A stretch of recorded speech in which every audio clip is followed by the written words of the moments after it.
Assalamualaikum warahmatullahi wabarakatuh. Perkenalkan, nama saya Eva Fitria Sugiono dengan NIM G0025210 dari kelompok B9. Di sini saya akan mempresentasikan tentang laporan anatomi saya. Yang pertama ada skenario 1. Tok Dalang 65 tahun datang ke rumah sakit A dengan keluhan nyeri di bagian punggung bawah sejak 1 minggu yang lalu. Dokter mengatakan bahwa terdapat gangguan struktur pada tulang belakang Tok Dalang. Jelaskan struktur anatomi vertebrae meliputi ossa, ligamenta, articulatio. Yang pertama, vertebral column terbagi menjadi 5. Ada 7 tulang servikal, 12 tulang toracik, 5 tulang lumbar, 5 tulang sakral, dan 4 tulang koksigeal. Ciri umum vertebrae sendiri, struktur vertebrae secara umum itu adalah corpus vertebrae di bagian anterior dan arcus vertebrae di bagian posterior. Di antara kedua struktur ini terdapat sebuah lubang, yaitu namanya foramen vertebrale. Foramen ini nantinya akan dilalui oleh medula spinalis serta meninges spinalis. Ke arah superior, foramen vertebrale ini berlanjut melewati foramen magnum dan akan berhubungan dengan cavum crani. Vertebrae cervical. Vertebrae cervical sendiri memiliki beberapa ciri-ciri. Ada vertebrae cervical tipikal 3-4.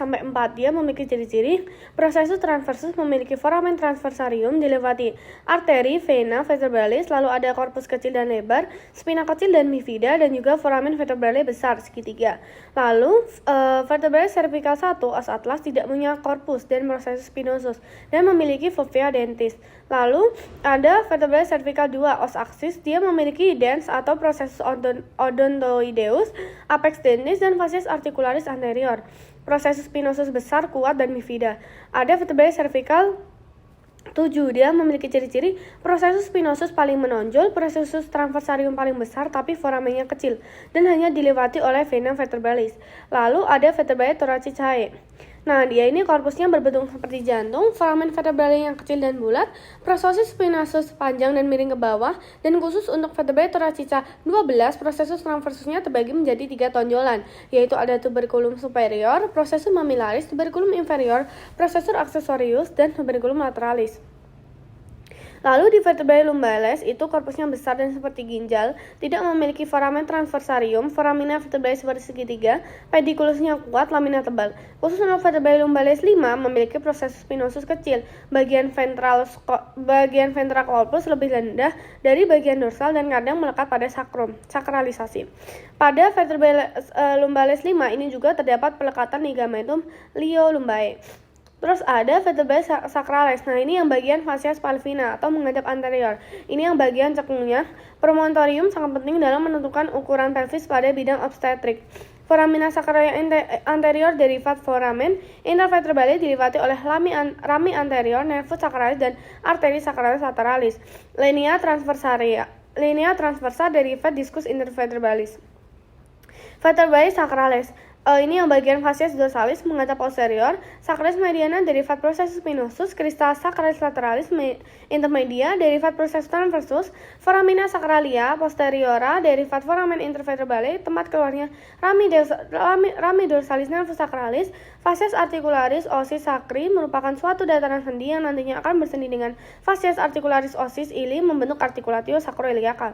Canalis sacralis terusan canalis vertebralis berada ada di atas ya, bedain sama hiatus sakralisnya.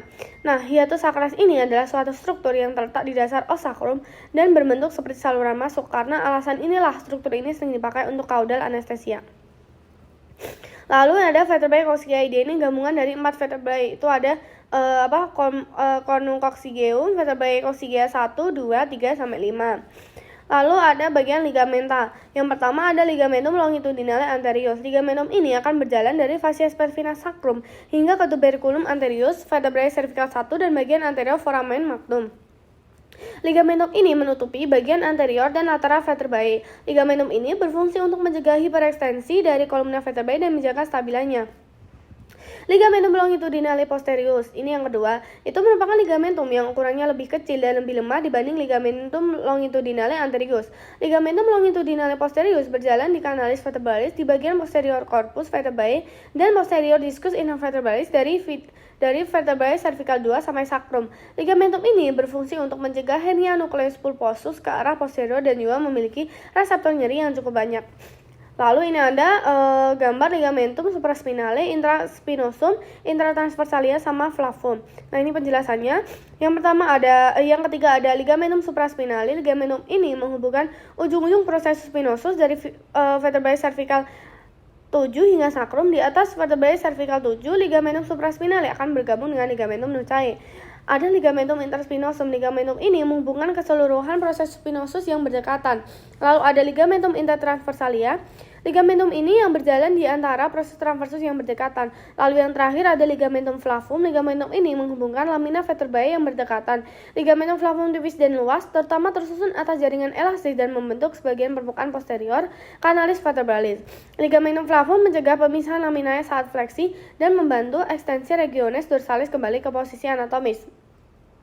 Lalu ada ligamentum nuchae. Nah, ini yang terakhir, ini ligamentum ini berbentuk seperti segitiga apabila dilihat dari bidang sagital. Susunan fibrosnya yang banyak menyebabkan ligamentum ini sangat kuat.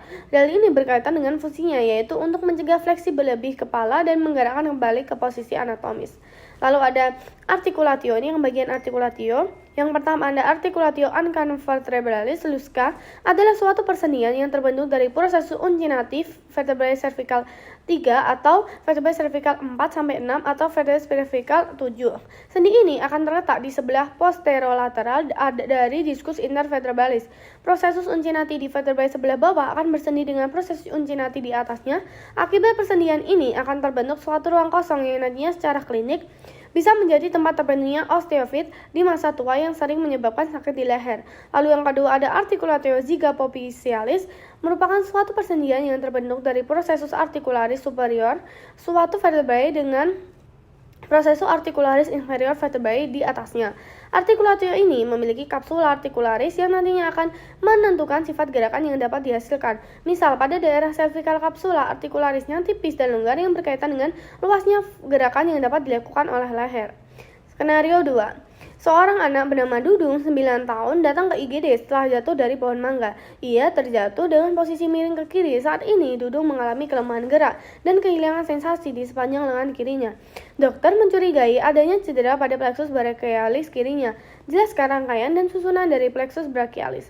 Nah, ini plexus brachialis itu terbagi menjadi 3 fasciculus. Ada fasciculus lateralis, ada fasciculus medialis, ada fasciculus posterior. Nah, fasciculus lateralis itu ada beberapa nervus.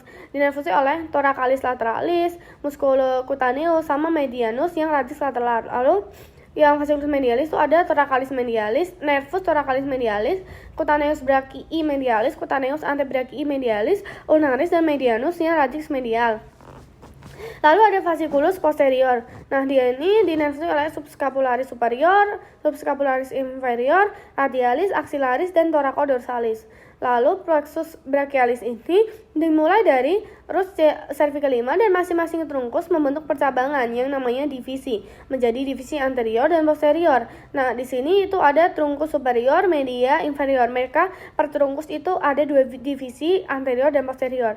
Nah, divisi-divisi itu akan bertemu dan menyatu membentuk yang namanya fasciculus atau cord. Divisi anterior dari trunkus superior dan media akan membentuk fasciculus lateralis.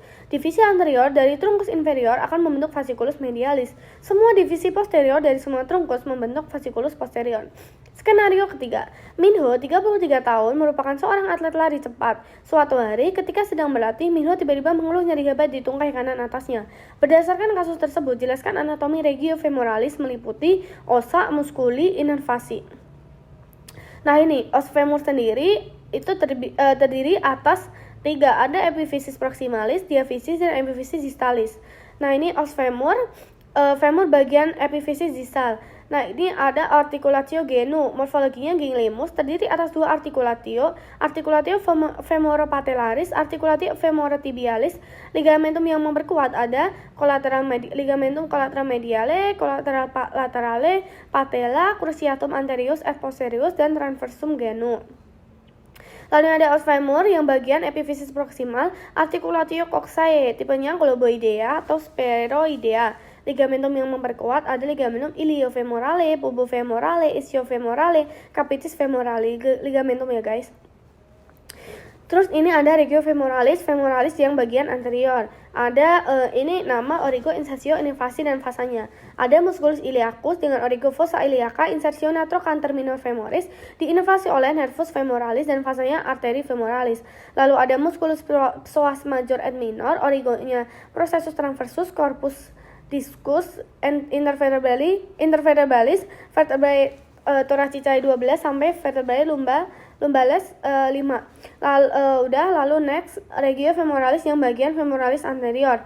Ini ada musculus rectus femoris dengan origo caput lurus, siai, caput refleksi, diinsersi oleh patella, tuberculum tibiale, lalu diinervasi oleh nervus femoralis dan fasanya arteri femoralis. Lalu ada musculus vastus medialis dan musculus vastus lateralis dengan di origo ujung atas dan batang femur, septum fascia lateral dalam. Lalu ada musculus vastus intermedius, origonya fascies anterior dan lateral batang femur. Ini juga masih femoralis anterior. Ada musculus sartorius, origonya sias, insertio condylus medialis os tibiae, diinervasi oleh nervus femoralis dan fasenya arteri femoralis. Lalu ini ada musculus tensor fasciae latae, origonya sias, insertio condylus lateralis os tibiae melalui tractus iliotibialis, inervasinya nervus gluteus sub dan fasenya arteri circumflexa femoris lateralis. Lalu ada regio femoralis yang bagian medial. Ini banyak banget. Jadi musculus gracilis itu origonya ramus inferior osis pubis, ramus osis ischi, lalu insertionya fascies media part superior corpus tibiae. Lalu ada musculus adductor longus, itu origo yang corpus osis pubis. Lalu ada musculus adductor brevis, itu origonya ramus inferior osis pubis, dan adductor longus dan adductor brevis tadi insertionya fascies posterior femoris.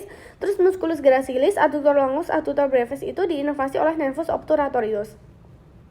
Lalu ada musculus adductor magnus. Dia ini origonya ramus inferior osis pubis, ramus osis ischi, tuber ischiadicum. Lalu insertionya fascies posterior femoris, tuberculum adductorium femoris. Dan dinervusi oleh nervus obturatorius and nervus ischiadicus. Lalu ada musculus obturator externus, origonya fascia externa membrana obturatoria, ramus pubis dan ischium di origonya trochanter major dan diinervasi oleh nervus obturatorius. Lalu ada musculus pectineus, itu ada origonya ramus superior osis pubis, insertionya ujung atas linea aspera batang femur dan diinervasi oleh nervus femoralis. Nah, ini yang bagian kanan itu fungsi-fungsinya ada aduksi tungkai atas, aduksi tungkai atas, rotasi tungkai bawah, sama rotasi lateral tungkai atas. Next, yang terakhir ada regio femoralis yang bagian posterior. Ada musculus biceps femoris, itu dibagi dua, origonya ada caput longum dan caput brevis. Caput longum sendiri itu ada tuber ischiadicum, caput brevisnya ada linea aspera, linea supracondylaris dan lateralis femoris. Lalu insertionnya lateral caput fibulae dan lateral caput fibulae sama aja. Lalu habis itu yang caput longum diinervasi oleh pars tibialis dari nervus ischiadicus. Lalu yang bawah pars peroneus communis dari nervus ischiadicus. Fungsinya untuk fleksi rotasi lateral tungkai bawah dan ekstensi tungkai atas. Lalu ada musculus semitendinosus sama musculus semimembranosus, origonya tuber ischiadicum. Lalu yang atas ini insertionya fascies medialis tibiae bagian bawah, yang bawah condylus medialis tibiae dan dinervusi oleh nervus ischiadicus. Fungsinya untuk fleksi tungkai bawah, ekstensi tungkai atas. Sekian dari saya. Maafkan jika ada salah kata. Wassalamualaikum warahmatullahi wabarakatuh.